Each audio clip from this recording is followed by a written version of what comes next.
For nearly half a century, the Middle East didn't operate in a state of total lawlessness. Instead, the region was held together by a specific set of predictable habits and unspoken boundaries that kept state-on-state warfare at bay. The first boundary belonged to Iran. Tehran maintained its influence by funding a network of armed groups in Lebanon, Gaza, and Yemen. This allowed Iran to strike its rivals while maintaining a degree of deniability, distancing itself from direct combat to avoid retaliation on its own soil. Wealthy Gulf states, like the UAE and Oman, operated on a different logic. They used a policy of strict diplomatic neutrality to insulate themselves from regional violence, focusing instead on rapid economic growth and global trade. For smaller nations, protection came through host agreements. By allowing the American military to build massive installations like the Al Udeid Air Base, these countries operated under the assumption that an attack on their territory was effectively an attack on the United States. This created a landscape where direct war between nations seemed impossible. Every player was hidden, either behind a proxy force, a mountain of wealth, or a foreign military commitment. This system began to buckle in early 2026.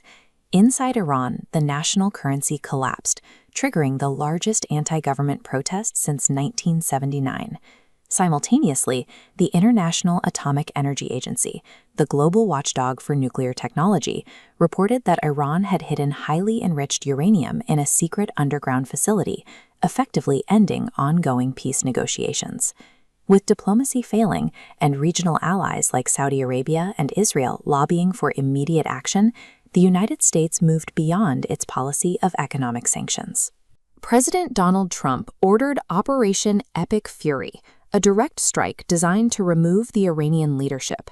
On February 28th, over 200 Israeli jets and a massive salvo of American cruise missiles struck the Pasteur Street district in Tehran, targeting the high-security complexes that housed the nation's top officials. The strikes killed Iran's supreme leader, Ali Khamenei, in his own compound. This was the first time in the modern era that the head of a major sovereign state had been targeted and killed in a direct military operation. By striking the head of the Iranian state, the US and Israel dismantled the old logic of proxy deterrence. Iran was no longer fighting a shadow war. It was facing an existential threat that the old rules could not address. Iran's response was immediate and discarded all previous restraint.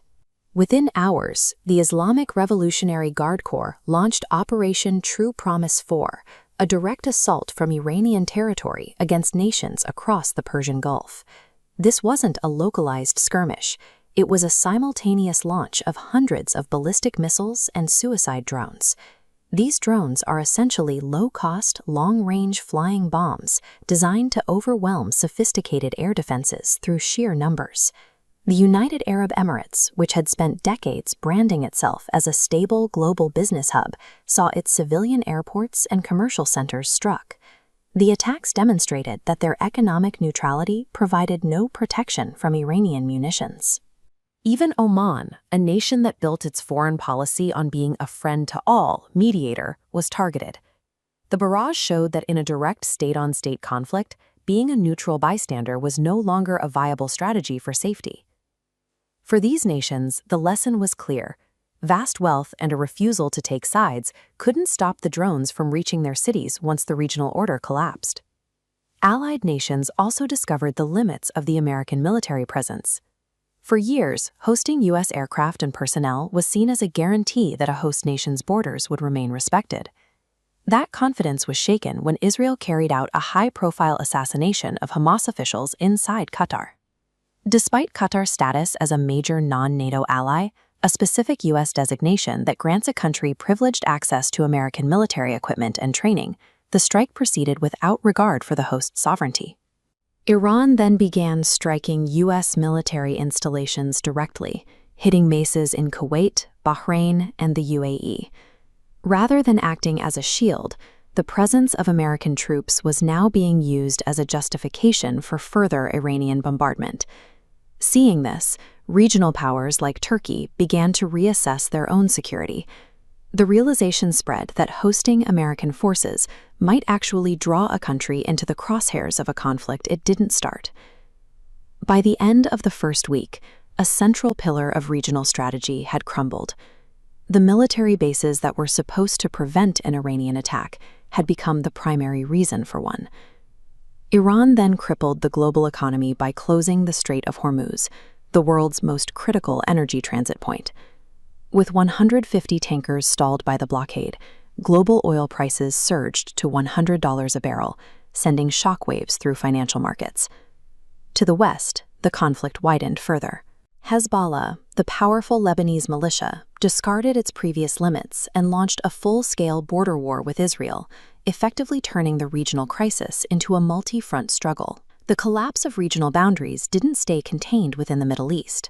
It translated into an immediate energy crisis that touched every corner of the global market. Following the assassination of Khamenei, Iran's political system fractured.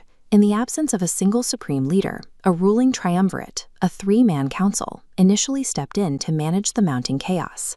Eventually, Mojtaba Khamenei, the son of the former leader, emerged from the shadows to take control of what remained of the Iranian state. While Iran struggled to stabilize, Saudi Crown Prince Mohammed bin Salman moved to secure his own position. Riyadh began positioning itself to fill the void, looking to establish itself as the dominant force while its main rival was severely weakened. The 2026 war ended a specific era of Middle Eastern history. The boundaries that once forced nations to hide behind proxies or use neutrality as a shield are no longer being observed. In this new reality, the old guarantees of safety have disappeared. Every nation must now arm itself, choose its allies carefully, and prepare for a future defined by direct state-on-state confrontation.